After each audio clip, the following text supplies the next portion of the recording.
The Giver, Chapter 21. It would work.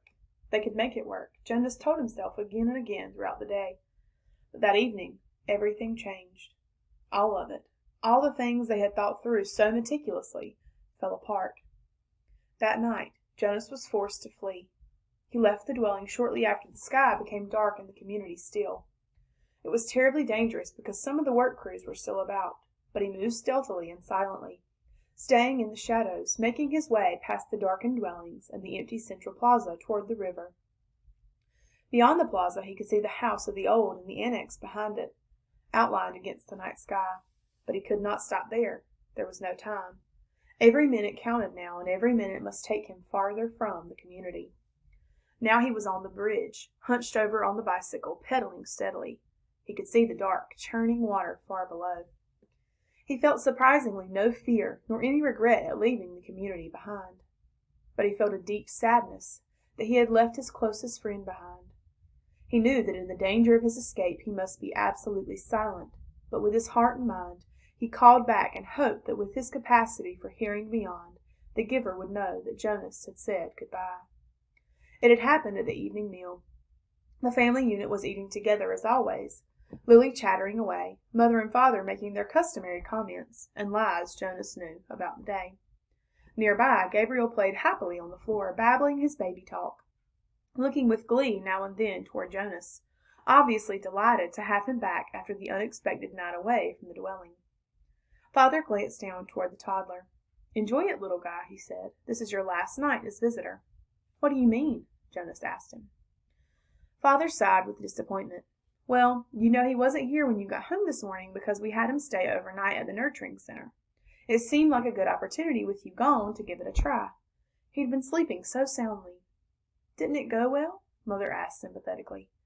Father gave a rueful laugh. "That's an understatement. It was a disaster. He cried all night, apparently. The night crew couldn't handle it. They were really frazzled by the time I got to work." "Gabe, you naughty thing," Lily said with a scolding little cluck toward the grinning toddler on the floor.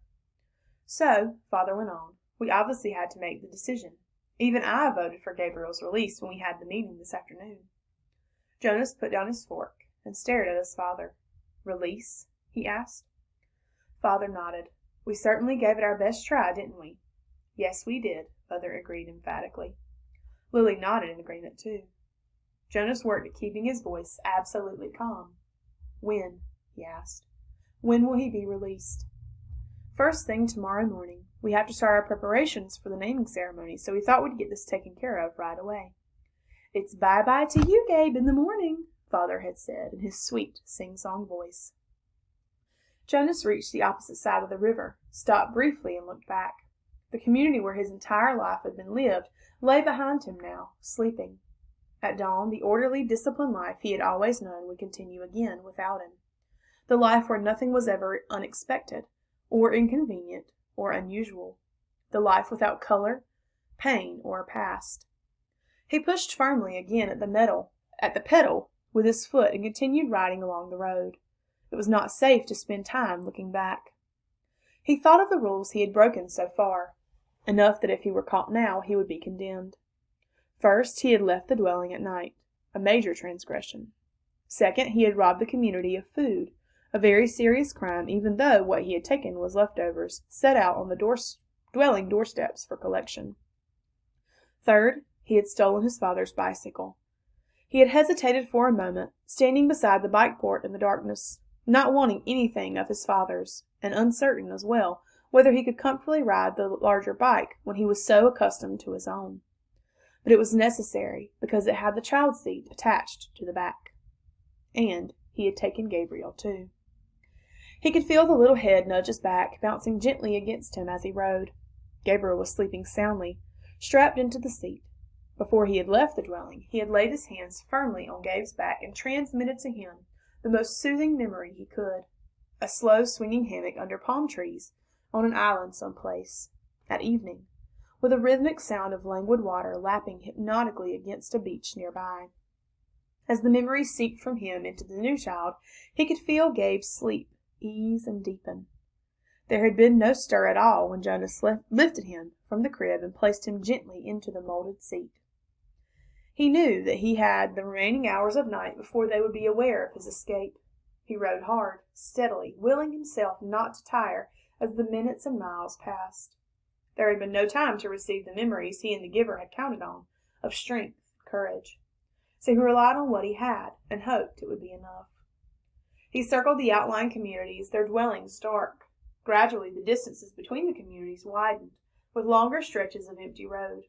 His legs ached at first, then as time passed, they became numb.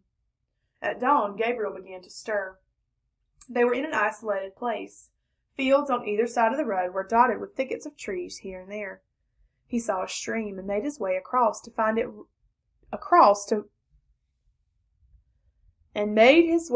it across a rutted, bumpy meadow. Gabriel, wide awake now, giggled as the bicycle jolted him up and down. Jonas unstrapped Gabe, lifted him from the bike, and watched him investigate the grass and twigs with delight. Carefully he hid the bicycle in thick bushes. "Morning meal, Gabe." He unwrapped some of the food and fed them both. Then he filled the cup he had brought with water from the stream and held it for Gabriel to drink. He drank thirstily himself and sat by the stream, watching the new child play. He was exhausted. He knew he must sleep, resting his own muscles and preparing himself for more hours on the bicycle. It would not be safe to travel in daylight. They would be looking for him soon. He found a place deeply hidden in the trees, took the new child there, and lay down, holding Gabriel in his arms. Gabe struggled cheerfully as if it were a wrestling game, the kind they had played back in the dwelling with tickles and laughter. "Sorry, Gabe," Jonas told him. "I know it's morning and I know you just woke up, but we have to sleep now." He cuddled the small body close to his and rubbed the little back. He murmured to Gabriel soothingly. Then he pressed his hands firmly and transmitted a memory of deep, contented exhaustion. Gabriel's head nodded after a moment and fell against Jonas's chest. Together the fugitives slept through the first dangerous day. The most terrifying thing was the plains. By now, days had passed. Jonas no longer knew how many. The journey had become automatic.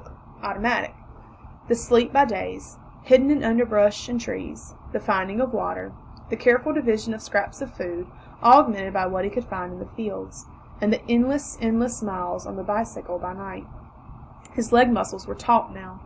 They ached when he settled himself to sleep, but they were stronger, and he stopped now less often to rest. Sometimes he paused and lifted Gabriel down for a brief bit of exercise, running down the road or through a field together in the dark. But always, when he returned, strapped the uncomplaining toddler into the seat again and remounted, his legs were ready. So he had had enough strength of his own, and had not needed what the giver might have provided, had there been time. But when the plains came, he wished that he could have received the courage. He knew they were search planes. They flew so low they woke him with the noise of their engines, and sometimes, looking out and up fearfully from their hiding places, he could almost see the faces of the searchers. He knew that they could not see color, and that their flesh, as well as Gabriel's light golden curls, would be no more than smears of gray against the colorless foliage. But he remembered from his science and technology studies at school that the search planes used heat-seeking devices which could identify body warmth and would hone in on two humans huddled in shrubbery. So always, when he heard the aircraft sound, he reached for Gabriel and transmitted memories of snow, keeping some for himself. Together they became cold, and when the planes were gone they would shiver, holding each other until sleep came again. Sometimes, urging the memories into Gabriel, Jonas felt that they were more shallow, a little weaker than they had been. It was what he had hoped and what he and the giver had planned, that as he moved away from the community he would shed the memories and leave them behind for the people. But now, when he needed them, when the plains came, he tried hard to cling to what he still had of cold and to use it for their survival. Usually the aircraft came by day, when they were hiding, but he was alert at night too, on the road, always listening intently for the sound of engines. Even Gabriel listened and would call out, "Plane! Plane!" sometimes before Jonas had heard the terrifying noise. When the aircraft searchers came, as they did occasionally during the night as they rode, Jonas sped to the nearest tree or bush, dropped to the ground, and made himself and Gabriel cold. But it was sometimes a frighteningly close call.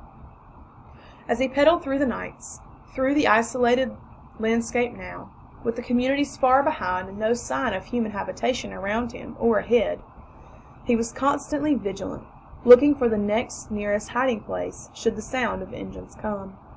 But the frequency of the planes diminished. They came less often and flew, when they did, less slowly, as if the search had become haphazard and no longer hopeful.